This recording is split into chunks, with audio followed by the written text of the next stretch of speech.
தமிழகம் முழுவதும் டாஸ்மாக் கடைகளை மூட வலியுறுத்தி மக்கள் அதிகாரம் அமைப்பினர் இன்று போராட்டங்களில் ஈடுபட்டனர். சென்னை தாளமுத்து நடராசன் மாளிகையில் உள்ள டாஸ்மாக் மண்டல அலுவலகத்தை முற்றுகையிடுவதற்கு 200க்கும் அதிகமானோர் எழும்பூர் ரயில் நிலையத்தில் இருந்து பேரணியாக சென்றனர். சாலையில் அமர்ந்து அவர்கள் மறியல் போராட்டத்தில் ஈடுபட்டதால் போக்குவரத்து பாதிக்கப்பட்டது. கலைந்து செல்ல அறிவுறுத்தியும் மறியல் தொடர்ந்ததால் காவல்துறையினர் போராட்டக்காரர்களை வலுக்கட்டாயமாக கைது செய்தனர். காவல்துறையினருடன் ஏற்பட்ட கைகலப்பு காரணமாக 2 பேர் மயக்கமடைந்தனர். அவர்களில் ஒருவருக்கு மருத்துவமனையில் சிகிச்சை அளிக்கப்பட்டு வருகிறது.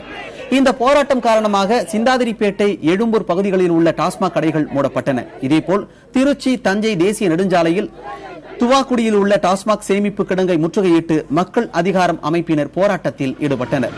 போக்குவரத்துக்கு இடையூறு ஏற்படும் வகையில் போராட்டம் தொடர்ந்ததால் காவல்துறையினர் அவர்களை அப்புறப்படுத்த முயன்றனர்.